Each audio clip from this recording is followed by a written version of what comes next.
तो आज मैं दूसरी तख्ती बा की तख्ती लिखवाने वाला हूँ। तो इसमें बा किस तरह लिखा जाता है कि क्योंकि पहली तख्ती में तो सिंगल वर्ड्स थे, अलिफ बे ते से जीम चे ये वाले अलग-अलग थे, लेकिन अभी जो है मैं इन लफ्ज़ों को ज्वाइन कर लेता हूँ। दो दो जब जोड़ी बनाऊँगा फिर आप लोगों को इनको मुरक्कबात कहते हैं ख़ताती में। तो आप लोग के लिए इतना मुश्किल नहीं होगा। बे और अलिफ को ऐसे ज्वाइन किया जाता है, बे और अलिफ को ऐसे ज्वाइन किया जाता है, ऐसे। आप लोगों ने करीब करीब लिखना है। जब करीब करीब लिखोगे ना तो फिर एक लफ्ज़ जो है वो दूसरे लफ्ज़ को गलत डायरेक्शन से बचाता है। फिर ये अल्फाज जो है जितने ज़्यादा सिमिलर होंगे तो इसका मतलब ये है कि आपको उतना ही अच्छे से आ रहा है। ये बे और अलिफ को मैंने ज्वाइन कर दिया। अब बे को थे बे के साथ या थे के साथ जब मैं ज्वाइन कर लूँगा तो इस तरह कर लूँगा। शुरू में बहुत ही ज़्यादा तुम लोगों ने ऐसा लिखना है, देखना बहुत ज़्यादा जब ऐसा लिखोगे ना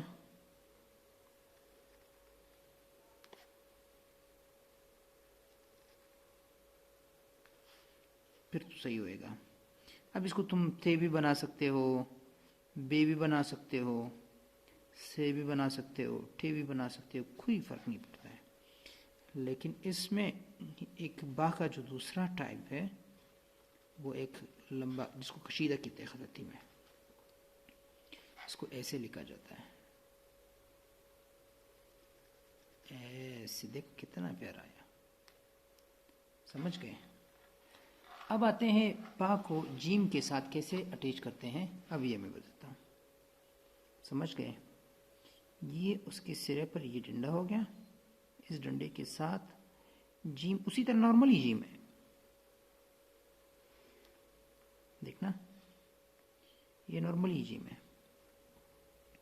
आप लोगों ने फॉलो करना है, सब्सक्राइब करना है, क्योंकि डिफरेंट टाइप्स की वीडियोस जो आप लोगों को काम दे सके मैं इस तरह की वीडियोस बनाऊंगा। ऐसा नहीं कि सिर्फ मोटिवेशन स्पीच होते हैं, मोटिवेशन स्पीच का तो इसी में अगेंस्ट में नहीं हूँ ना। सिर्फ वो इस तरह होते हैं ना कि जब आपने सुन लिया उसी वक्त तो आपके अंदर जज्बा पैदा कर देता है, लेकिन जब आप घर चले जाते हो, सो जाते हो, वापस उठ जाते हो या खा लेते हो तो बॉडी अपने नॉर्मल पोजीशन पे आ जाती है, तो वापस आप पुराना हालत हो जाता है। आदमी उस तरह मोटिवेट नहीं होता है, उतनी एनर्जी नहीं होती जितना उसने सोचा होता है ड्यूरिंग द लेक्चर, ठीक है। तो इसको बे और जीम इस तरह नुक्ता ज़्यादातर इधर देना तो ज़्यादा बेहतर रहेगा, ठीक है। और उसके बाद है अब बे को दाल के साथ। तो ये मैं बता रहा था कि ये इस तरह के लेक्चर्स हैं कि अगर आपने ये सीख लिया, आप एक बच्चे से 1000 रुपये फ़ीस चार्ज कर सकते हो।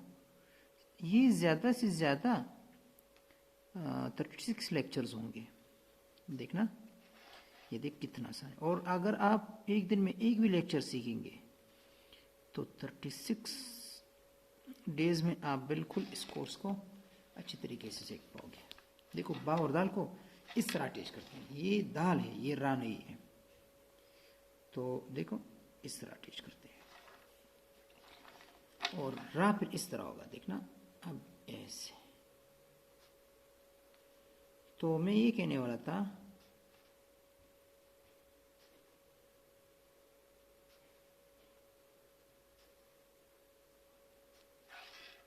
समझ गए, सीन के साथ इसको ऐसे अटैच कर। अच्छा सॉरी मैं नुक्ता लगाना भूल जाता हूँ मैं, ये इस तरह। देखो मैंने एक दूसरे के साथ टच भी नहीं, थोड़े से फासले पर मैंने लिखे। वो रीज़न तो मैंने आपको बता दिया कि लफ्ज़ जो है जब आप एक दूसरे के करीब लिखोगे तो वो एक दूसरे को गलती से बचाएगा। तो कहानी सुनो। कहानी ये थी कि अगर आप इस कोर्स को सही तरीके से सीख पाएँ, अगर आपके पास कोई रोज़गार नहीं है, ये बिज़नेस आइडियाज़ की बात मैं करता हूँ ना, कि अगर आपने कुछ सीखा है, आजकल लोगों को अच्छी क्वालिटी का तालीम होता है, एजुकेशन चाहिए होता है, पैसा मायने नहीं रखता है। बहुत सारे लोग हैं जो इस चीज़ को बहुत अहमियत देते हैं, वो अपने अंदर स्किल्स जो है वो क्रिएट करना चाहते हैं।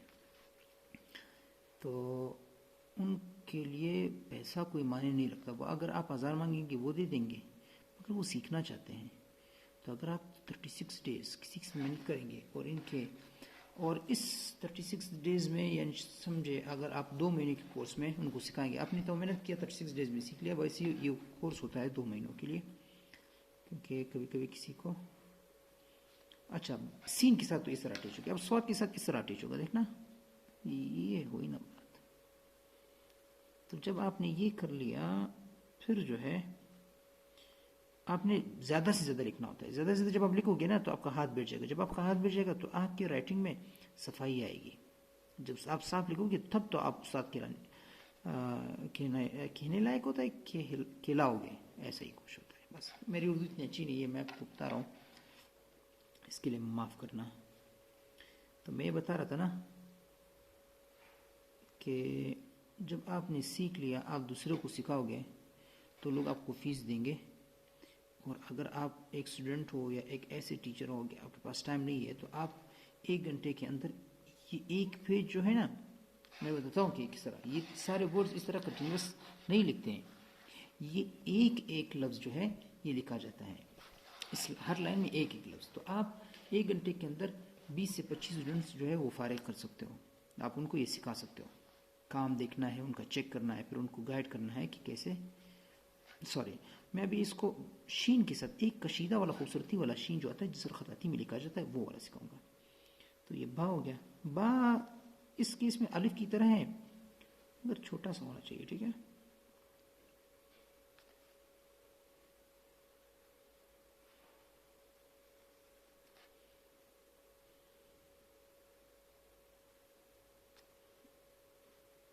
समझ आया? ऐसे कशीदा बिल्कुल एग्जैक्टली शीन है। सिर्फ फर्क क्या होता है, सीन भी यूज़ होता है, शीन में भी यूज़ होता है, ये बहुत सारे नामों में यूज़ होता है। जब आप किसी बच्चे के लिए लिखोगे ना, तो आप 1 घंटे की मेहनत है, बोझ बर्डन भी कुछ नहीं, और आपके साथ क्या भी हो जाएगा। आप अपने स्टडी को भी कंटिन्यू कर सकते हैं, तो उससे आपकी जेब की खर्ची वगैरह भी निकलेगा। मैं सिर्फ उन लोगों के लिए, ये उन लोगों के लिए आइडिया है जिनको खताती का शौक नहीं, जो खताती का शौक भी रखते और साथ में अपना एजुकेशन और जो पॉकेट मनी वगैरह जो है, वो अपने खर्चे जो है ना वो खुद ही पूरे करना चाहता है, और घर के ऊपर बर्डन अपना नहीं डालना चाहता। वैसे भी अगर किसी ने मेहनत किया, तो चाहे वो अमीर ख़ानदान से ही क्यों ना हो, वो 30,000 40,000 डिपेंड करता है। लेकिन ये जो आपका एजुकेशन, सॉरी, ये जो आपका, मैंने एंड लिख लिया, एंड नेक्स्ट में लिखूँगा, जो आपका ये क्लास है ना, जो अगर आप कहाँ पर निकालना चाहते हो, इस सिटी के अंदर होना चाहिए। गांव में देखो, आप लोग खुद पता है कि वो इतने बेचारे लोग होते हैं कि अफोर्ड भी नहीं कर पाते। तालीम का लेवल आपने खुद देखा है कि वो किस तरह होता है। अभी फ़ा के साथ अब आइन इस पेज में लिखूँगा। आइन थोड़ा सा मुश्किल भी है, और इधर मैं बड़ा करके लिख दूँगा, देखना। आइन इस तरह लिखा जाता है, ऐसे खूबसूरत सा सिरा ऐसे होता है, ठीक है। और आइन इधर ऐसा हुआ, तो ये आइन हुआ, ये हुई ना बात। कितना प्यारा और खूबसूरत है, देखो ज़रा, ये देख। तो मैं ये बता रहा था ना कि आपने अगर शहर के अंदर ये चीज़ निकाल दिया, बहुत सारे बच्चे होते हैं, मैंने खुद देखे हैं, क्योंकि मैं इसी फील्ड से रिलेटेड हूँ। मैंने बहुत सारे बच्चे इस तरह देखे जिनके अंदर बहुत काबिलियत होती, इतने शार्प स्टूडेंट होते हैं कि मैं हैरान हो जाता हूँ। बायो में, केमिस्ट्री में, फिज़िक्स में, मैथ्स में, ऐसे काबिल बच्चे, लेकिन एक चीज़ में मात खा जाते हैं यार, राइटिंग अच्छे ना होने की वजह से ना राइटिंग बेकार होती है उनकी। ये बा और आइन इस तरह अटैच होते हैं, समझ गए। बा और फा की बारी। अब बा और फा एक दफ़ा इधर बड़ा करके लिख देता हूँ मैं। अभी सारे मैं वर्ड इस तरह कर लूँगा, तो इधर बड़ा करके लिख दूँगा, ताकि फिर उधर इधर सही से नज़र भी आ जाए। ये देखना, मात खा जाते हैं राइटिंग में। ये फा हो गया, ये बा हो, उसका राइटिंग में मात खा जाते हैं। तो राइटिंग उनकी अच्छी ना होने की वजह से ना वो 80%, 85%, 90% मार्क्स के लायक होते हैं, मगर राइटिंग अच्छी ना होने की वजह से ना वो क्या कर लेते हैं, उनकी मार्क्स जो है 70%, 10% बहुत बड़ी वैल्यू रखती है ना मार्क्स में, आपको पता है 9th में 10th में, फर्स्ट ईयर सेकेंड ईयर में, एफएससी यानी कि मैट्रिक में, ये बहुत मायने रखता है। स्कूल में भी मायने रखता है, उर्दू का राइटिंग हो, इंग्लिश का राइटिंग हो। मैं इंग्लिश का कोर्स भी इस तरह सिखाऊंगा। बस तुम लोगों ने ये ध्यान रखना है ना कि इस तरह कि कुछ चीज़ें सीखने से बंदे में स्किल्स क्रिएट होता है, तो आपकी वैल्यू बढ़ेगी। अगर आप किसी स्कूल में जाओगे, अगर आप किसी जगह में जाओगे, तो लोगों को पता चलेगा कि इनको ये चीज़ आता है, इनको कैलकुलेशन आता है, मैथ्स आता है, बिजनेस को कंट्रोल कर सकता है। तो इस तरह के बंदों के साथ अभी बा और खाफ को मैं अटैच कर लूँगा। इस तरह के बंदों के साथ लोग दोस्ती रखना चाहते हैं, क्योंकि कल अच्छा फा का जो ये दरमियान वाला पोर्शन है ये खाली होना चाहिए, लेकिन काफ का देखो मैं बड़ा लेकर दूंगा, इस तरह होगा, लेकिन ये वाला पोर्शन जो है ये खाली नहीं होना चाहिए। फा का खाली और काफ का खाली नहीं होना चाहिए। तो जब आपके पास स्किल्स होंगे ना, तो लोगों को अच्छा लगेगा कि एक टैलेंटेड बंदा उनका दोस्त है, और वो कुछ ना कुछ तो आप करोगे। क्योंकि ज़्यादातर आप लोगों ने आजकल बहुत सारे लोगों से मैंने खुद ही सुना है, मेरे दोस्त हैं जो मुझे कहते घर में टाइम पास नहीं होता, ये नहीं होता, वो नहीं होता। और मुझे याद ही नहीं है कि इन 15-20 सालों में कभी मेरे पास ऐसा टाइम आया हो कि मैं कहूँ कि टाइम पास नहीं होता। वो रीज़न ये होता है ना कि मैं ऑलवेज हमेशा कभी ना कभी कहीं ना कहीं कुछ ना कुछ करता हूँ, बैठ जाता हूँ, मैथ्स के क्वेश्चन कभी सॉल्व कर लेता हूँ, कभी इस तरह के स्केचेस बनाता हूँ, कभी इस तरह राइटिंग लिखता हूँ, बस हमेशा कुछ ना कुछ। क्यों? क्योंकि मैंने कोशिश किया कि मैं कुछ चीज़ें सीख लूँ। उस वक्त तो शौक था, बचपन में तो इन चीज़ों का शौक होता है ना, स्केच बनाने का, हर बच्चे को होता है ये शौक। तो बस कभी कभी कोई किसी इस फैशन को कंटिन्यू रख लेता है, कभी कभी कोई छोड़ देता है ना, किसी और मजबूरी की वजह से। देखिए कितना प्यारा और खूबसूरत है राइटिंग। अगर कोई इस तरह लिखे, मैं बताता हूँ अब लोगों शुरू में इस तरह लिखना है, लेकिन फिर इम्प्रूवमेंट वगैरह कब आएगा वो मैं बताऊंगा। कि आपने खुद जितना ज़्यादा लिख सकते हो, 5-6 पेजेस पर डे लिखो, फिर आप देखना जब आप इस तरह लिखोगे तो बहुत ज़्यादा मज़ा आएगा। ये वो दूसरा वाला काप है, वो तो बड़ा काप उसको बोलते हैं ना, नुक्ते वाला काप, ये बगैर नुक्ते वाला काप, इसको मैंने एक कशीदा वाला बना दिया। तो मैं क्या कहने वाला था, मैं ये कहने वाला था कि मैं हमेशा कुछ ना कुछ जो है वो बनाता रहता हूँ। वजह ये होती है, कभी स्केचेस बनाता हूँ, कार्टून्स बनाता हूँ, पिक्चर्स बनाता हूँ, अखबार से कुछ बनाता हूँ। वो जो पुराने ज़माने में नावल मिलते थे ना, उसके अंदर भी बहुत प्यारे प्यारे पिक्चर्स होते थे, मुझे इतनी अच्छी लगती थी, मैं वो बनाता था। तो मेरे दोस्तों को बहुत पसंद आती थी। वो बोलता कोई बोलता था, फरमाइश करता था कि ये पिक्चर लेकर मेरे लिए बनाओ, ये पिक्चर मेरे लिए बनाओ।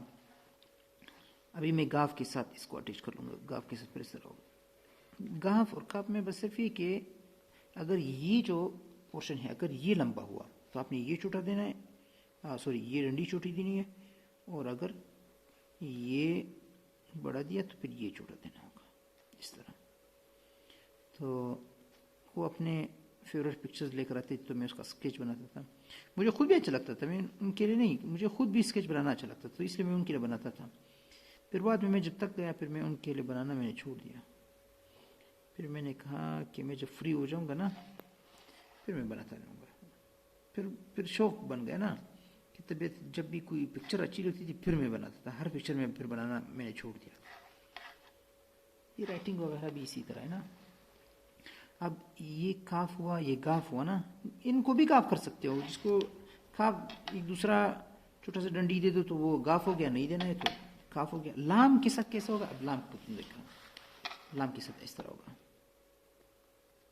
ऐसे ऐसे ऐसे, ठीक है। लाम के साथ इस तरह अटैच होगा, ये देखना, लाम के साथ ऐसे हुआ,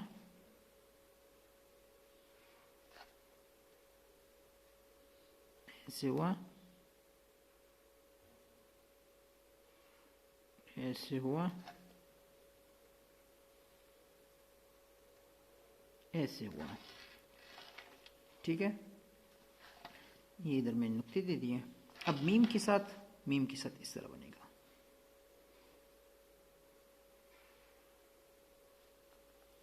मीम के साथ एस। ये थोड़ा सा अब आप लोगों ने ज़्यादा लंबा नहीं करना है, समझ गए? वो क्योंकि खताती में थोड़ा ज़्यादा लंबा होता है, लेकिन थोड़ा लंबा हो तो खूबसूरत लगता है, इसलिए मैं लंबा लिखता हूँ ना, वरना ज़्यादा लंबा नहीं लिखना है आप लोगों ने।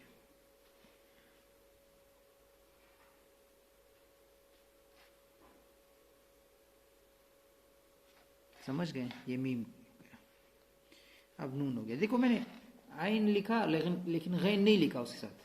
वो रीज़न आपको पता है ना कि आइन और गैन में कोई फ़र्क नहीं है, को नुक्ता दे दो तो गैन बन जाता है, अगर नहीं देना है तो आइन बन जाता है। नून लिखना है, नून के साथ ऐसे होगा। देख कितना प्यारा, इस तरह आए हाय, ये इसको इस तरह करना है। देखना आपने जब ऐसे किया, फिर ऐसे, फिर इसको ऐसे कंटिन्यू रखना है। ये देखो ये बच्चे जो जब देख रहे, जब मैं इस तरह बोलता हूँ ना कि ये है वगैरह वगैरह इस तरह, तो उनको फिर थोड़ा मज़ा आ जाता है ना, शौक बढ़ जाता है, ध्यान फिर इधर उधर नहीं जाता है। अगर मैं ऐसी खामोशी से लिखता जाऊँ, वरना ये खामोशी से भी लिखा जाता है, सारा फोकस सी वर्ड के राइटिंग पे हो, पेन के निब पे हो, तो कोई इशू नहीं होती। लेकिन ये है कि बस उससे थोड़ा बहुत बोर नहीं होते हैं।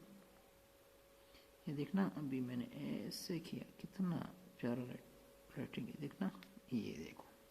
अपनी राइटिंग की तारीफ मैं खुद ही कर रहा हूँ कि किस तरह के दिन आ गए।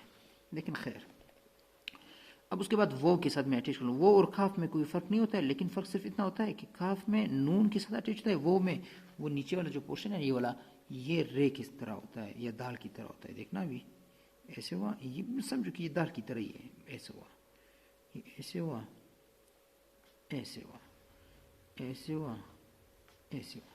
लेकिन मैं ऊपर फिर से दोबारा से लिखूंगा कि मना बड़े, ये देखना अब मैंने इसको ऐसे और ऐसे किया, ऐसे किया, ऐसे किया, ऐसे किया। लेकिन आप लोगों ने इस दरमियान को खाली नहीं छोड़ना है, इतना छोटा होना चाहिए दायरा कि दरमियान वाला पोर्शन खाली नहीं हो, फिर तो सही आएगा। ठीक है, उसके बाद हाँ आएगा, हाँ के साथ है, हाँ में तो यही मत को आपने क्या देना है, नुक्ता जी ये बा हो गया, बा और हा दोनों साथ में इसी तरह होते हैं, इस तरह देखो ऐसे। मैं बड़ा लिख कर दे देता हूँ, देखना ऐसे, फिर ऐसे, आधे तक ऐसे और आधे तक ऐसे, ये हुआ ना, ये हुई ना बात, ये हुई ना, ठीक है। अब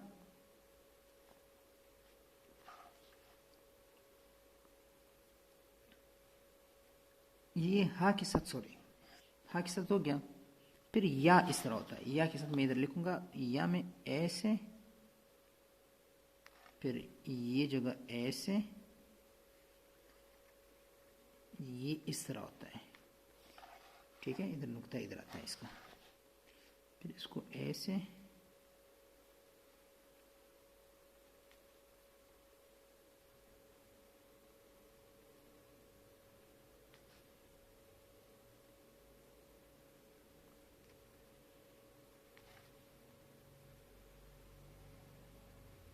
ये देखना ज़्यादा इजी है ना, इधर नुक्ता दे दो, ये बी हो गया, जैसे कि बी बी होता है, इस तरह के वर्ड इसी तरह लिखे जाते हैं। अब आपने इधर एस छोटा सा अलिफ जैसे लिखना है, फिर इधर ये लिखना है, फिर इधर ये लिखना है, या उसी तरह हो गया सादा या, सादा या तो इस तरह था, याद है ना, इस तरह था। अब ये अलिफ देने के साथ ये अभी इस तरह हो गया, समझ रहे हो? ये बे हुआ, ये दूसरा बे हुआ, ये तीसरा बे हुआ, ये चौथा बे हुआ, समझ गए? उसके बाद है लाम अलिफ के साथ जब ये अटैच होगा तो इस तरह होगा, बालिब बा लिखो तो इस तरह थोड़ा सा नीचे कर लो, ऐसे कर लो, ये हो गया बला, इसको ऐसे हो गया।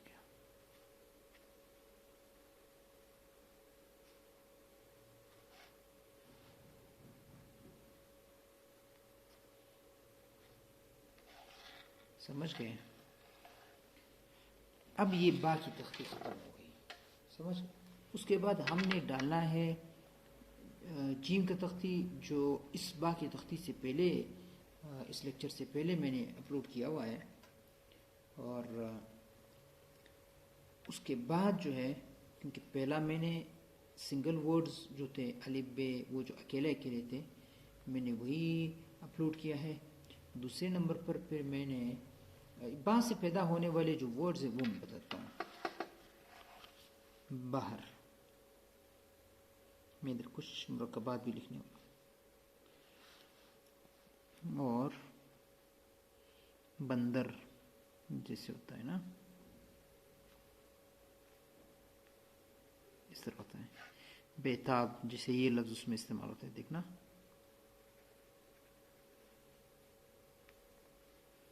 बेताब,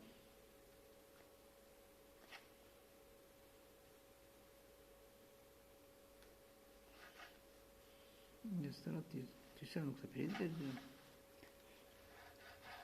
समझ गए। और उसके बाद बादशाह,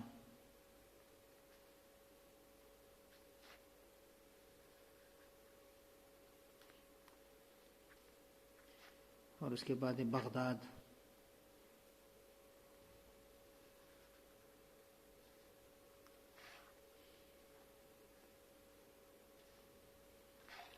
तो इस तख्ती के बाद मैं